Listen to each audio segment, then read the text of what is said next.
নমস্কার, কেমন আছেন সবাই? আশা করব সবাই খুব ভালো আছেন। আমরাও খুব ভালো আছি। আমার চ্যানেলের নতুন একটা ব্লগে আপনাদের সবাইকে স্বাগত। আজকে রবিবার সকাল ওই ৮টা ৮:৩০ মতো বাজে এখন। তো আজকে যেহেতু কোনো ল্যাব নেই, কোনো ল্যাঙ্গুয়েজ কোর্স নেই, আজকের দিনটা একটু দেরিতেই শুরু হয় আমাদের। আর সেই জন্যই ছুটির দিনগুলোতে আমাদের প্রিয় শখের খাবারগুলো জায়গা করে নেয়। সেই জন্য আজকে আমি সকাল, সকাল বানিয়ে ফেলেছি দুধ চা, যেটা আমি আদা দিয়ে বানিয়েছি। এটা আমার আর অভিষেকের খুবই পছন্দের খাবার। নরমালি অন্যদিন আমি নরমাল গরম জল দিয়ে দিনটা শুরু করি, বাট আজ একদমই আলাদাভাবে শুরু করছি। যাই হোক, চা খেয়ে আমি এখানে একটু বেরিয়ে পড়লাম একটু হাঁটতে, কারণ এখানে যা ঠান্ডা পড়ে সেই জন্য আমি এসে থেকে একটু হাঁটতে যেতে পারিনি। শুধু ওই যতটুকু না বেরোলেই নয় ততটুকুই বেরোতাম। কিন্তু অভিষেক আসেনি, আমি একাই বেরিয়েছি। ও তো এইসব হাঁটা-টাটার ধার ধারে না। কিন্তু আমার ভালো লাগে, তাই আমি একাই বেরিয়েছি।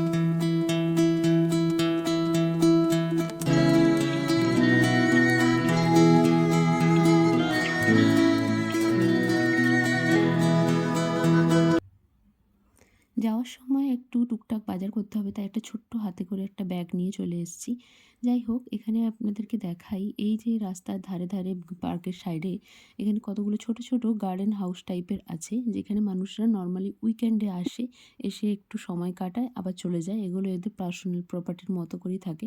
পার্কটা এখানে অনেক বড়, প্রায় 15 থেকে 20 মিনিট মতো লাগে একবার চক্কর দিতে। যাই হোক, আমি দুপাক দিয়ে চলে এসেছি আমাদের বাড়ির পাশেই 1 মিনিট দূরে যে নেটও আছে ওখানে।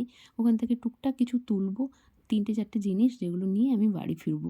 আজ আর সেরকম কিছু শপিং করার নেই, অলরেডি কেনা আছে। এসে আমার ব্রেকফাস্টও হয়ে গেছে, আর আজকে দেখলাম বেশ ভালো রোদ বেরিয়েছে। প্রায় আজ ২-৩ দিন ধরে ভালো রোদ হচ্ছে। তো আমি ভাবলাম আজকে আমি একটু ক্লিনিং আর ডাস্টিংগুলো করবো। প্রায় ১৫ থেকে ২০ দিনের মতো আমি কোনোরকম বাড়ি ক্লিন করিনি। তো আজ ভাবলাম সেটাই করা যাক। অনেক কিছু জিনিসের উপরে দেখছি বেশ ধুলো পড়েছে। দেখছিলাম কদিন ধরেই পড়ছে, তাই আমার ইচ্ছে করছিল না। আজকে ভাবলাম কোনো রকম চাপ নেই, দেরি হলেও কোনো অসুবিধে নেই, তো শুরু করা যাক। এই ভেবেই আমি সব কিছু পরিষ্কার করলাম, বিশেষ করে একটা টেবিলটা। যাই হোক, নেটোতে যে গেছিলাম, এই একটা সুন্দর ক্যান্ডেল কিনে এনেছি। আমার ক্যান্ডেল, এখানে তো ক্যান্ডেল, সেন্টেড ক্যান্ডেল বিভিন্ন রকমের পাওয়া যায়। আমার এই ব্লুবেরি লেমনেডের ফ্লেভারটা এবারে নিতে খুব ইচ্ছে করলো, তাই এটা নিয়ে এলাম। পরে জেলে আপনাদেরকে দেখাবো। All I want, all I wanna be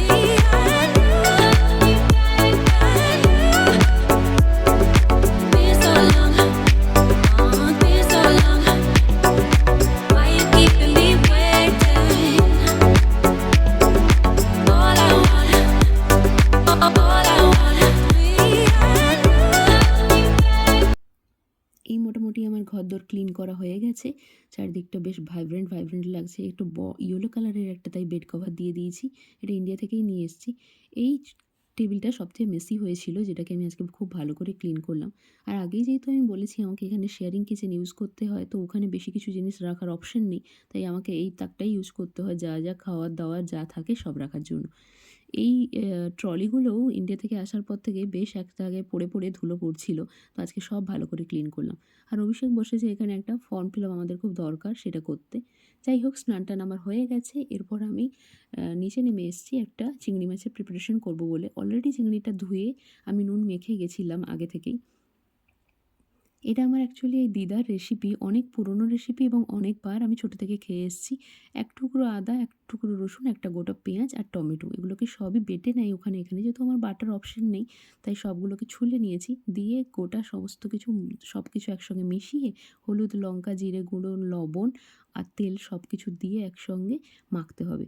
চিংড়ি মাছ কিন্তু খুব ভালো তেল খায়। প্রায় এখানে আমি ১০০ গ্রামের থেকেও বেশি তেল দিয়েছি, ১৫০ গ্রামের মতো ২৫০ চিংড়ি মাছের জন্য। এটা দিয়ে ভালো করে মাখছি, কারণ নাহলে তেল ঠিক থাকে না, দেখতে ভালো লাগে না, খেতেও ভালো লাগে না। দেখো দেখতে কতটা লোভনীয় হয়েছে। যাই হোক, একে আমি এরকম ম্যারিনেট করে ১৫ মিনিটের মতো ছেড়ে দিলাম রেস্টে, যাতে চিংড়ি মাছের মধ্যে সমস্ত কিছু মশলাগুলো ভালো করে ঢুকে যায়। এরপর চিংড়ি মাছটাকে একটু যেহেতু সেদ্ধ করতে হবে, তাই আমি একটু হালকা করে জল দিয়ে দিলাম। আর ১৫-২০ মিনিটের জন্য খুব কম আঁচে ঢেকে দেবো। মাঝে মাঝে একটু উল্টে পাল্টে নেব, যাতে চিংড়ি মাছটা তলায় না লেগে যায়। যাই হোক, আমার চিংড়ি মাছ রান্না হয়ে গেছে। একটু জুস রেখেছি, যেহেতু আমরা আজকে ভাতের সঙ্গে এটাই খাবো। আর আমি আজ কিছুই বানাইনি সেরকমভাবে, কারণ আজ ৪-৫ দিন ধরে আমরা প্রচুর খাওয়া-দাওয়া করছি। প্রতিদিনই প্রায় ৫টা-৬টা করে রান্না করছি। তাই আজকে আমি ভেবেই রেখেছি আগে থেকে সিম্পল মেনু করব, আলুর চোখা আর চিংড়ি মাছের বাটি চচ্চড়ি। এই দিয়েই আজকে লাঞ্চ সারবো।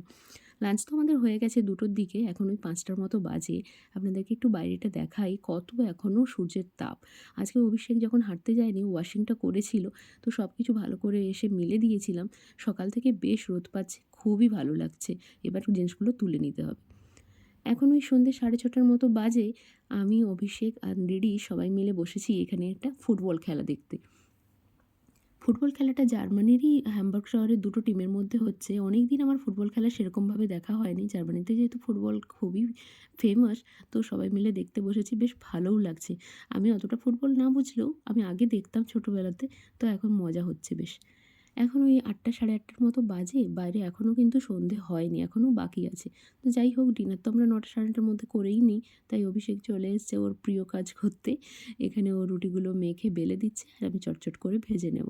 আজকে আর সেরকম রান্নার বেশি কিছু বলাই নেই, কারণ আমার অলরেডি লেফট ওভার আছে।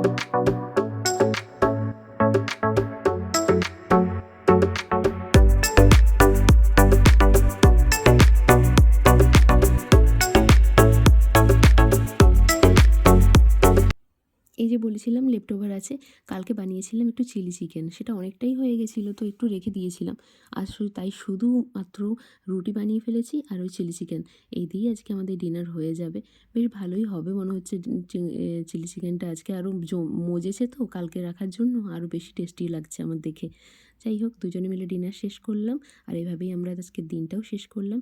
আপনারা সবাই ভালো থাকবেন, সুস্থ থাকবেন। দেখা হবে আপনাদের সঙ্গে নতুন একটা ভিডিওতে, অন্য একটা ভাবে। সবাই ভালো থাকবেন, সুস্থ থাকবেন। ভিডিওটি ভালো লাগলে লাইক, শেয়ার, সাবস্ক্রাইব করবেন। বাই।